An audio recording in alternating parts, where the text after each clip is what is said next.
You're listening to the Bloomberg Sound On podcast. Catch us live weekdays at 1 Eastern on Bloomberg.com, the iHeartRadio app, and the Bloomberg Business app. Or listen on demand wherever you get your podcasts. We look across the political landscape today. It sure feels like however important Iowa will be, it's going to be a blip. A week from today, it will be all about New Hampshire. Candidates will leave Iowa that night and will go to ground in the Granite State where they will stay. They will live for the better part of a week here leading up to voting. We're going to be there with you through all of it. And of course, everyone thinks they know what's going to happen here, right? Of course, Donald Trump has been looking pretty comfortable in the polls, and there's been a great storyline behind the Nikki Haley campaign showing surging polling in New Hampshire. And we have two competing surveys today that will satisfy everyone depending on what you're looking for here. One of them is from Suffolk University, the Boston Globe, and USA Today. Nikki Haley, 20 points behind Donald Trump, 46 to 26 in New Hampshire. A lot of folks would say a potentially insurmountable lead.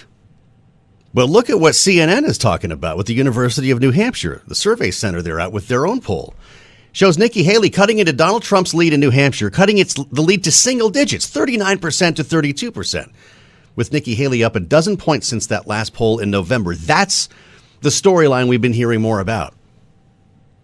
And while we'll talk about this with Rick and Jeanne ahead, I wanted to talk to Chris Galdieri because he's there. And we're going to talk to him when we get to New Hampshire. Of course, political scientist and professor at St. Anselm University. Chris, it's great to see you. I don't know if you're going to be leaning toward one poll or the other, but I wonder if we're getting closer to reality here. You know, we were talking about national polls and a lot of pie in the sky stuff 6 months ago, but it's about time for people to vote. What's New Hampshire think? Well, I think New Hampshire is at a point where the folks who don't pay that much attention or who are only sort of engaged with the process are actually starting to tune in. And that's one of the things that makes primaries so interesting. They can be volatile because you have a lot of late deciders. If you look at polling from past years, there are a lot of folks who don't decide who they're going to vote for until they are getting in the car or, closing the front door to go to their polling place. Which means stuff like Iowa is going to matter. What people say in debates, what they don't say in debates, if they have gaffes or inspiring moments or that sort of thing, really can lead to big shifts late in the game. Well, really interesting here. And I know that Iowa will have some level of influence. New Hampshire has its own brand here. And as they say, Iowa picks corn, New Hampshire picks presidents. But to what extent does momentum coming out of Iowa impact the results in New Hampshire? Well, I think a lot depends on what the story coming out of Iowa is. Right now, a lot of folks are speculating that Haley may actually pass DeSantis for second place.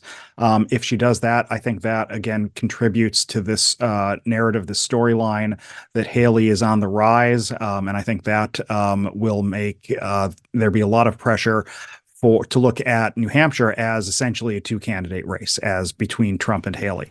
I think in those circumstances, we'd be having a lot of conversations. Well, what does Ron DeSantis do? What does Chris Christie do?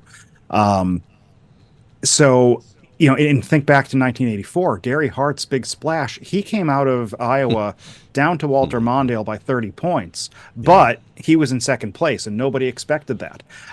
So I think, in a sense, the expectations game is kind of goofy. That's a technical term, but I think it can really affect what we'll be talking about and how we'll be talking about this race in that week between Iowa and New Hampshire.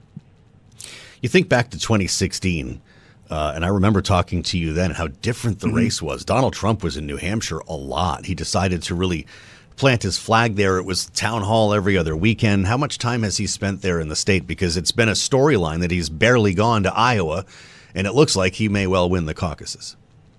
Yeah, he has not been here a lot. I think the number of events he has held in this state is in the mid single digits. I want to say like 5, 6, 7, something like that.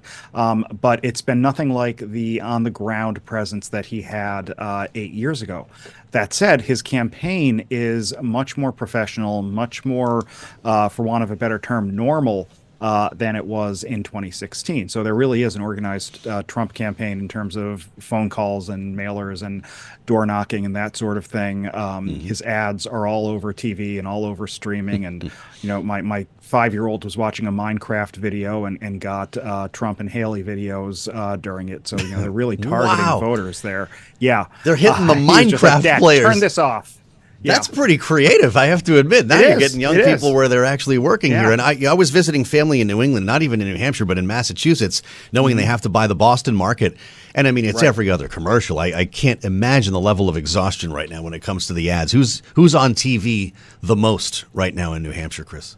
I'd say it's a toss-up between Trump and Haley. I've barely seen anything for DeSantis. I think I've seen maybe one Christie ad.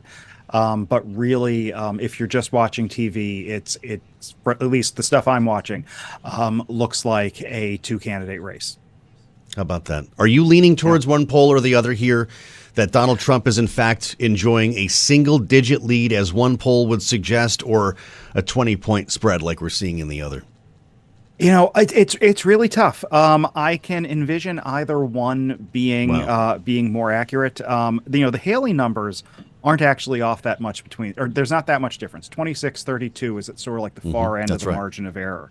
What I think is more interesting is you have one poll where Trump is under 40. If Trump is under 40 on primary night, we're going to be talking about how much he underperformed. Why wasn't he able to close the deal here? That sort of thing.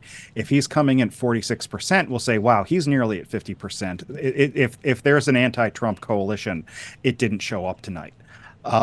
So I think, depending on which one of these is closer to what we get, 2 weeks from tonight. It sure is. We'll be having really different conversations about the race.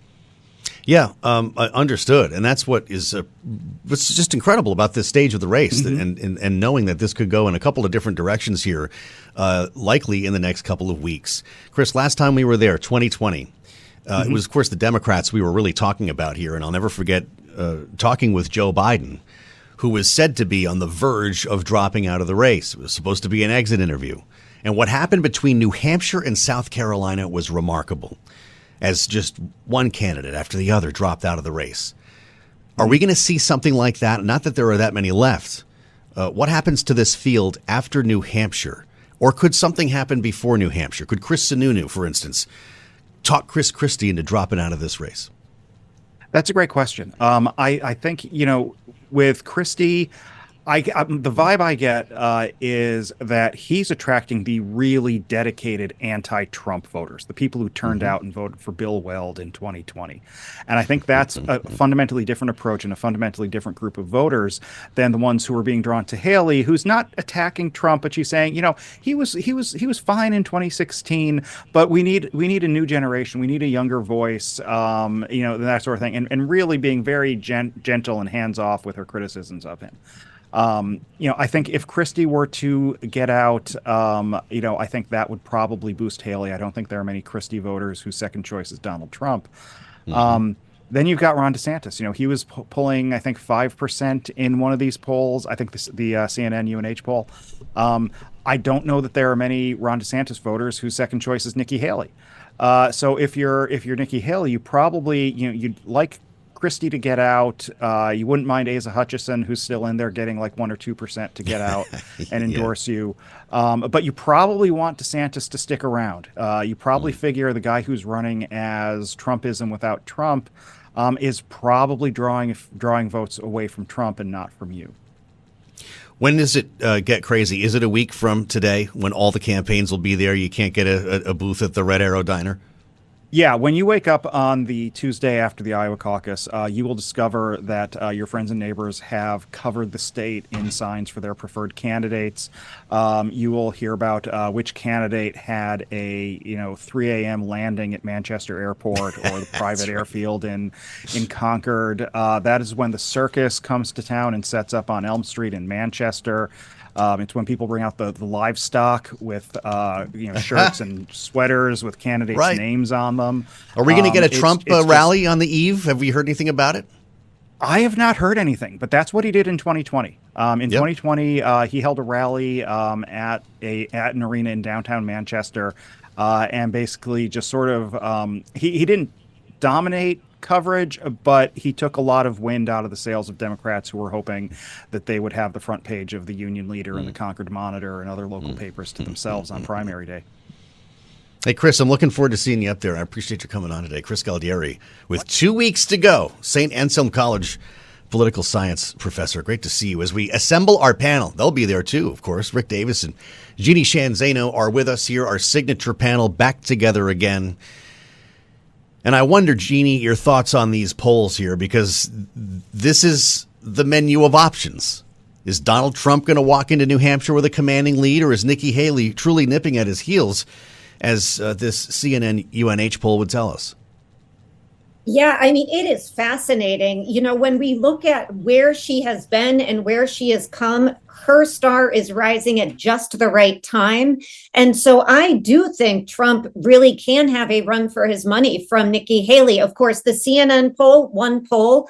But again, when you look at her trajectory over time, she really is narrowing this gap. And, you know, it's really in keeping with something that I've heard, and I'm sure other pollsters have heard, which is when people have been door knocking in places like New Hampshire and South Carolina and elsewhere on behalf of Nikki Haley, they have sometimes heard people who say, I do support the former governor. I'm not sure I want to say that publicly necessarily, because, of course, to go against Trump is to support a Democrat. I mean, that's how it's been laid out. And of course, those people don't feel that way at all. So I keep wondering, do we see a growing silent majority who, once this is unleashed and these polls come out and if she does better in Iowa than expected, comes in a strong 2, does that sort of unleash this for her? So I think there's real possibility and momentum with Haley at this point.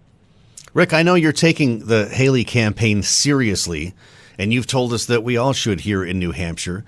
Does that mean that you buy into this single-digit spread that we're seeing in one of 2 polls today?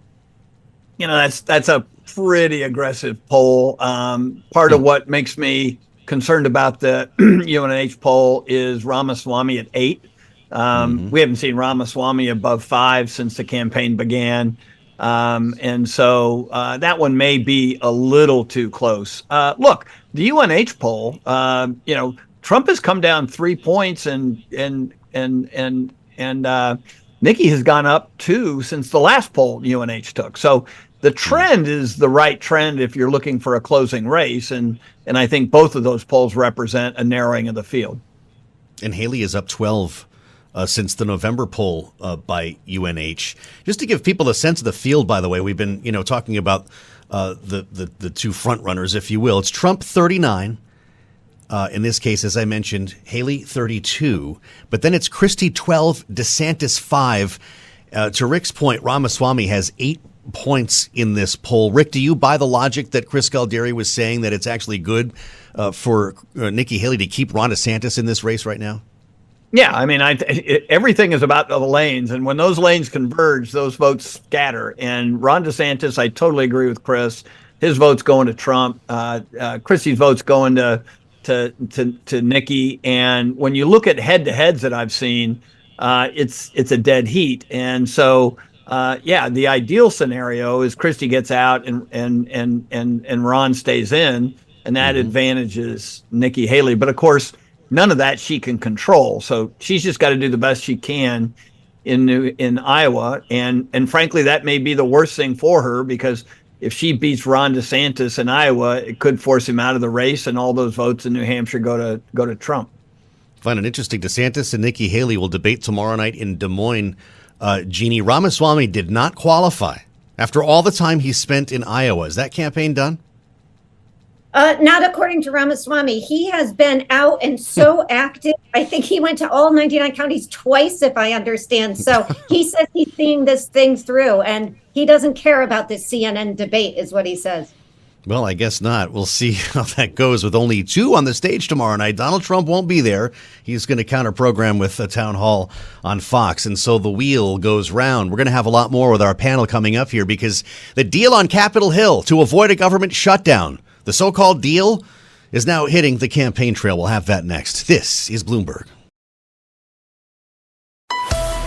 You're listening to the Bloomberg Sound On podcast. Catch the program live weekdays at 1 Eastern on Bloomberg Radio, the TuneIn app, Bloomberg.com, and the Bloomberg Business app. You can also listen live on Amazon Alexa from our flagship New York station. Just say, Alexa, play Bloomberg 1130. So much for avoiding a government shutdown. We'll see. There are 8 legislative days to make it happen, and I'll let everyone know we're going to talk to Congressman Bryan Steil coming up at the top of the hour, about 40 minutes from now. The Republican from Wisconsin is in the middle of all this as House members return to Washington today with 8 legislative sessions to figure out the path forward here. This, of course, would be funding the government, and we've got the staggered or laddered CR in effect now. So the first 4 bills will expire toward the end of this month and the rest at the beginning of February. We do not have a lot of time to play with, but there was a big deal around this time yesterday, as I told you. Big agreement on top line spending levels, an agreement between Chuck Schumer and Speaker Mike Johnson, the same exact agreement, or as Jack Fitzpatrick called it, re-agreement, that Kevin McCarthy made with Joe Biden back in June. Now, some say this is progress. Help to avoid a shutdown. Helps the odds. But if you're Ron DeSantis, no way. The governor of Florida, of course, Republican presidential candidate, weighing in. He took video from an interview, wrote around it with a nice post on Twitter to let everybody know this is just top-line spending levels now. This is not the budget. That you're not even real Republicans. This is just selling out everything that they ran on in 2022. You know, they said that they were going to change the way Washington operates. They said that they were going to hold these agencies accountable. You know, that's the thing. The House of Representatives is supposed to, because they're armed with the power of the purse, be the people's redress for when government misbehaves. Did you get that? I don't know what Donald Trump is going to say about this either. He's talking to Speaker Mike Johnson, they say, on an almost daily basis. Let's reassemble the panel for their take. Jeanne, Zaino, and Rick Davis, Bloomberg Politics contributors, are with us here. Rick, it's an opportunity for candidates, I guess, to make some news if you're on the trail. But what does it mean for the debate here in Washington? Yeah, look, I think that it scrambles the deck a little bit. The reality is that Ron DeSantis has been a fading star for months. He's trying to find some mojo for his campaign in Iowa at the very last minute.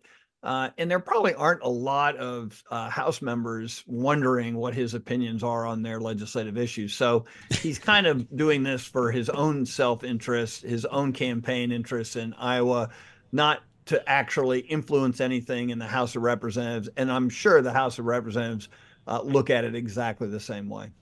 Well, he's certainly sounding a lot like Representative Chip Roy, who's endorsed Ron DeSantis. Jeanne has been traveling with him in Iowa, and he has said the same thing. Close the border or close the government. It's one or the other. Will other candidates weigh in on this? Yeah. And, you know, here we're seeing exactly what we fear. I mean, yesterday we were kind of optimistic that maybe they could get this thing done in 8 days now. But as the clash of 24 and the budget process come together, it makes it all that much more difficult. And of course, Ron DeSantis is one thing. But to your point, when Donald Trump weighs in and he has already started talking about the fact he doesn't want to be Herbert Hoover, so let's just get this economic downturn done right now. I mean, this is where we are headed. And I think this is very, very difficult for somebody like Ron Johnson.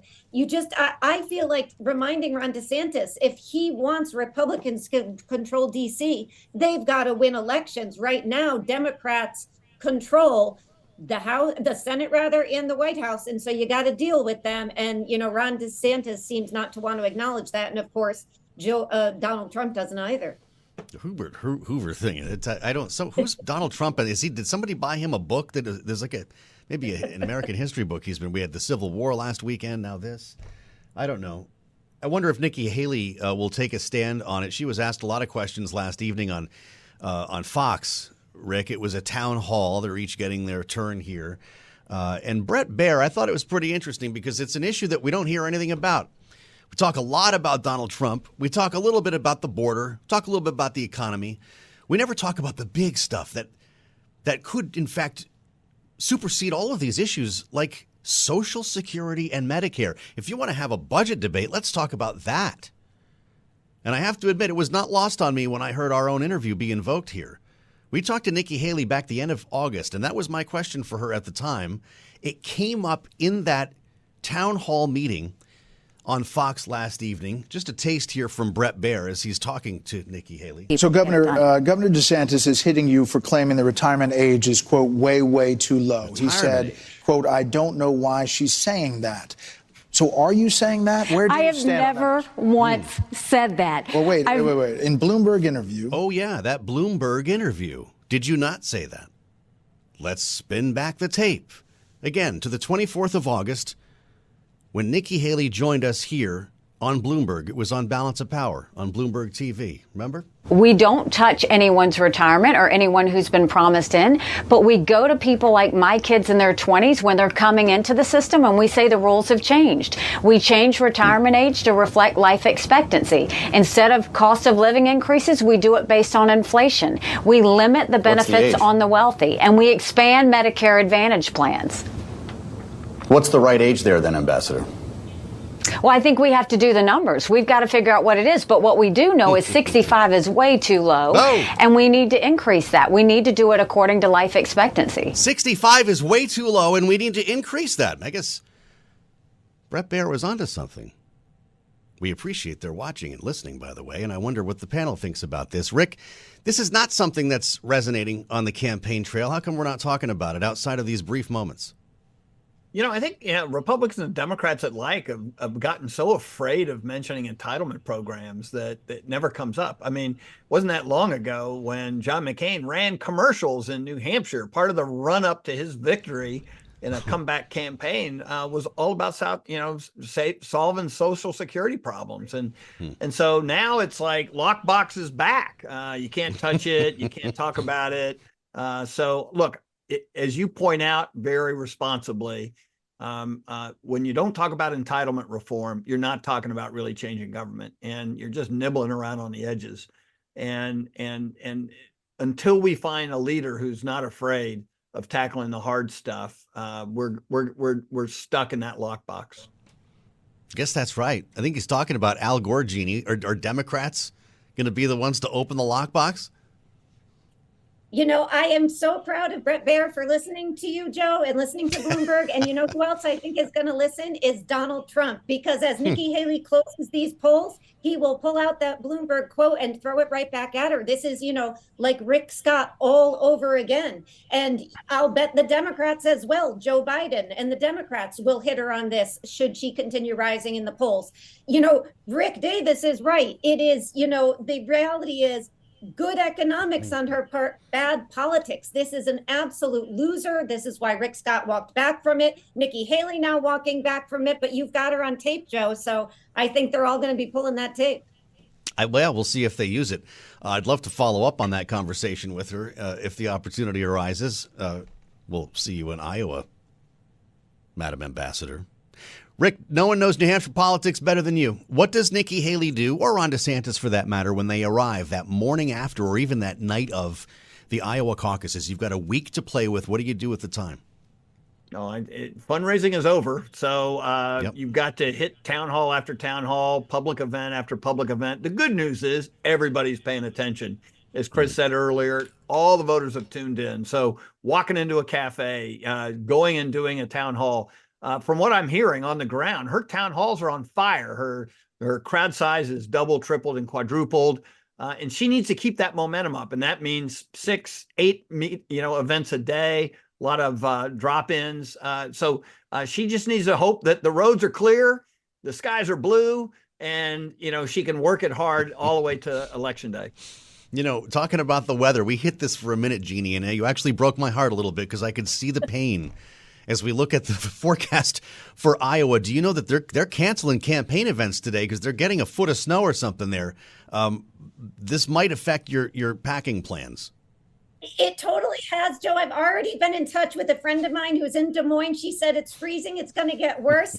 I need to go out and get some more hats, gloves, I don't know, long johns. It's going to be cold. I'm not good with that, but it'll be fun. Producer James is opening us every morning in our little show chat here with the forecast. I'm going to just look back. Daily Des Moines forecast. Monday, a high of -4 and a low of -13. That's not even with the wind chill. But we shall prevail. We're bringing the shows on the road, and we're going to join you from both Iowa and New Hampshire. 6 days to Des Moines, 2 weeks to Manchester. You're listening to the Bloomberg Sound On podcast. Catch us live weekdays at 1 Eastern on Bloomberg.com, the iHeartRadio app, and the Bloomberg Business app. Or listen on demand wherever you get your podcasts. Welcome to Hour 2 of Bloomberg Sound On. I'm Joe Mathieu in Washington, alongside Kailey Leinz, who just walked in the room. It's good to see you because we're looking for some news here on the very same story that we were talking about around this time yesterday. Whether we can avoid a shutdown. The House is back today. Yep. Which is why we're glad to bring you a conversation in a moment with Congressman Bryan Steil. Although, I don't know, I get the sense that maybe he never leaves Washington. Is he one of those lawmakers? He's got a family. I know he goes home. Yeah. Either way, 8 legislative days to figure out I won't say the word stopgap. Because Mike Johnson said he didn't want to do that. He did, yes. Said he wouldn't do that. But will he have to? What do you know?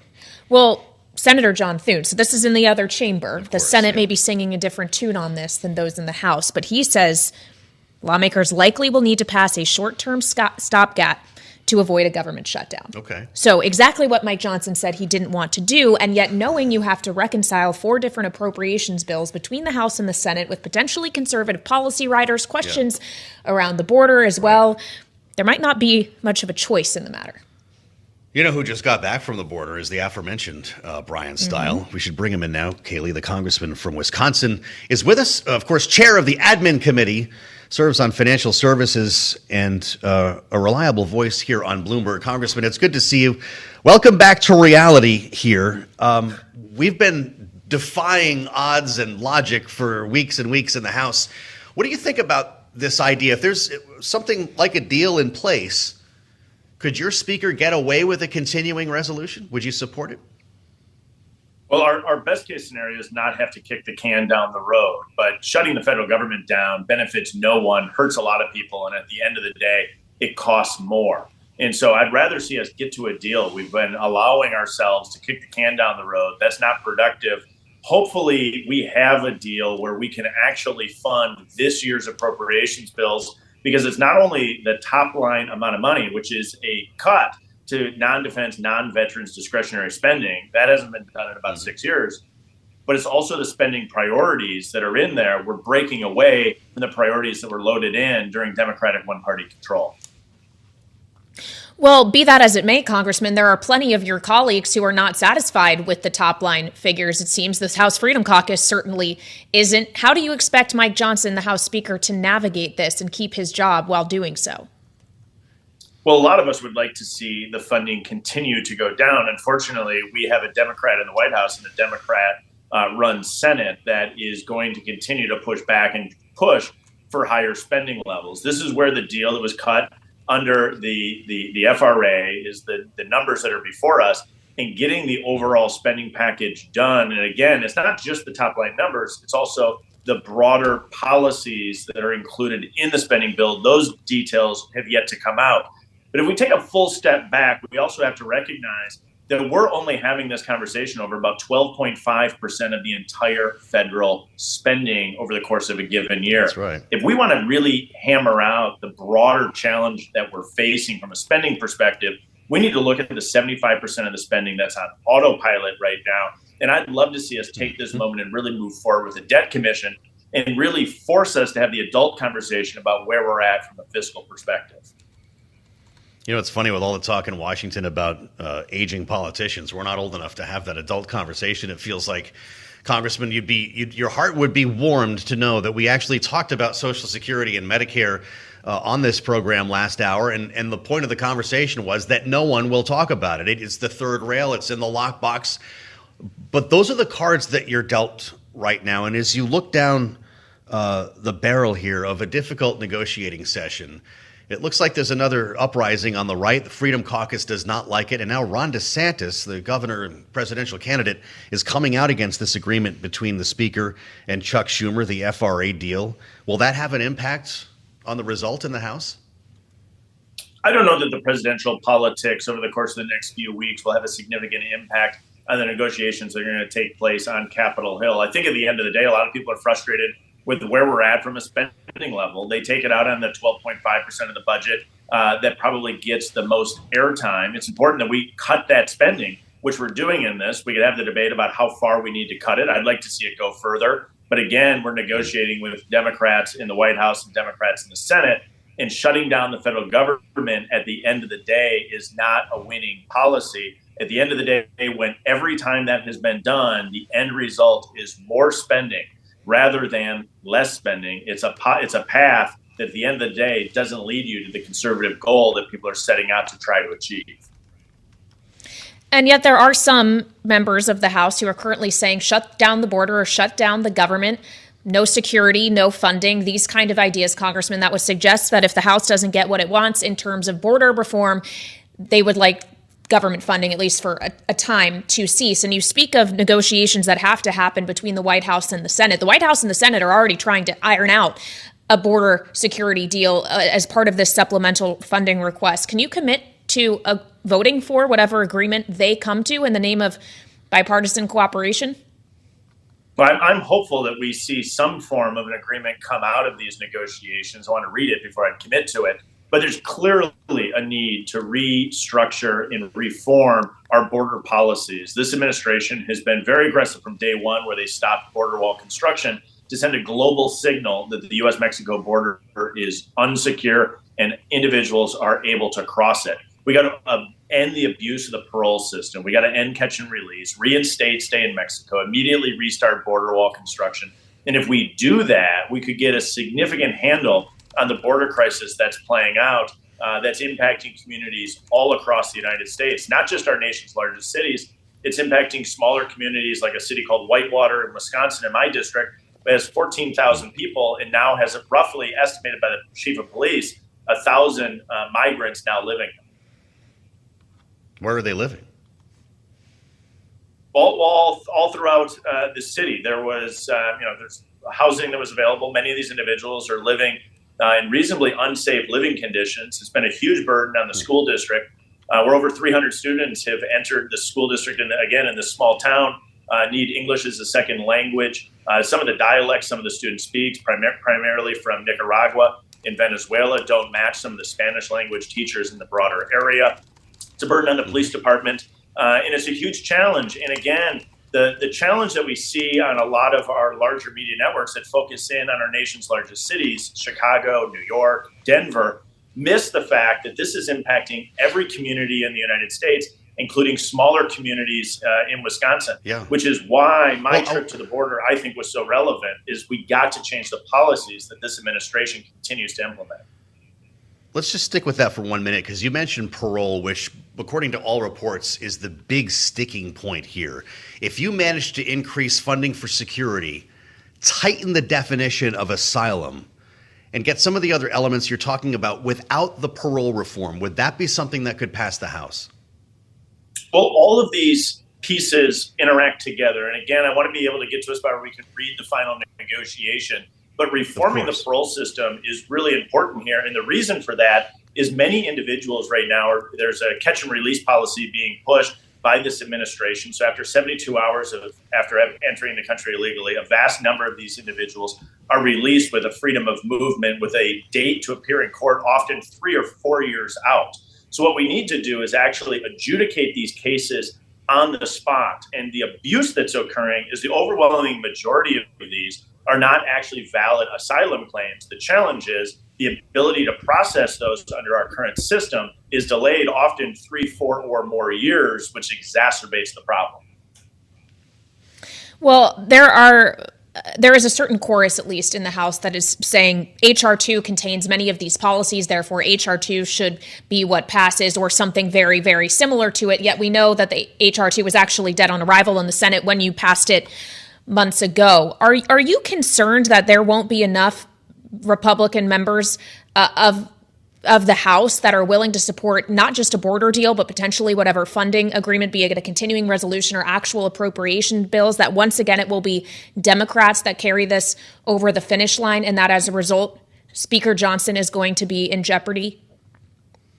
Well, in an incredibly narrow majority like we have right now, getting anything done is incredibly difficult. I think people are aware that Speaker Johnson has been dealt a difficult hand, and he's negotiating valiantly to try to bring the spending down and address the border crisis. I would have loved to have seen the Senate take H.R. 2 and put it on the floor and amend it as they see fit. What the Senate has really done is not allowed this to play out on the floor of the Senate so that people can see where their senators stand as it relates to really important policy provisions. I'd also mention, Kailey, that the border crisis has gotten significantly worse over the past handful of months. And so the political dynamic in the Senate has changed. And I think that is causing a greater sense of urgency and understanding that action has to be taken. It was just last month that 300,000 individuals illegally entered the United States of America. It's half the population of the city of Milwaukee coming in just a month. And so we're in a situation where this is untenable. People are becoming more aware of that, and maybe the political dynamic in the Senate is such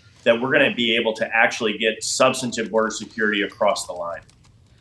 It sure has been seeming like it, Congressman, but Senator Lankford sounded pretty downbeat when he left a briefing with some House members yesterday, and he was specifically concerned about being able to craft something that Democrats could also vote for, knowing that there's going to be an effort starting tomorrow to impeach the Homeland Security Secretary, who's actually at the table with James Lankford and the other negotiators here. Is this the right time to be impeaching the secretary, knowing that he's, as Lankford said, simply carrying out the policies of this administration?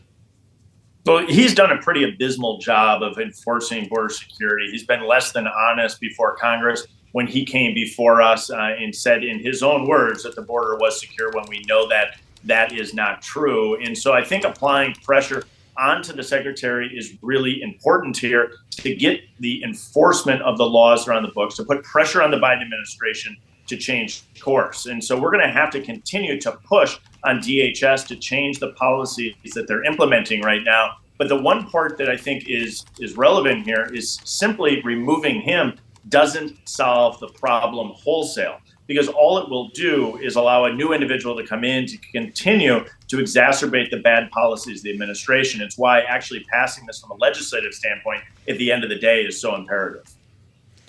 Congressman, we could talk to you about the border and those who are enforcing or not its security all day, but there is actually something else I want to get your take on. Knowing you sit on financial services and this is an issue that you pay a lot of attention to, a spot Bitcoin ETF. Rumor has it the SEC could actually approve one or many for the first time ever by the end of the day tomorrow. Would that improve your view of the SEC under Gary Gensler as a regulator? What so much of the broader crypto industry needs is actually simply rules of the road so they can operate, and continuing to allow the SEC and other agencies to create policy through enforcement is a really bad practice. So if we are in a position where we're actually allowing companies to be able to operate here in the United States rather than pushing them abroad to conduct their business, that's a step in the right direction. But broadly speaking, I think we'd be best served by having a set of rules in place that companies can then know that they're operating in the sandbox of regulatory safety so they can do the innovation and development here in the United States of America.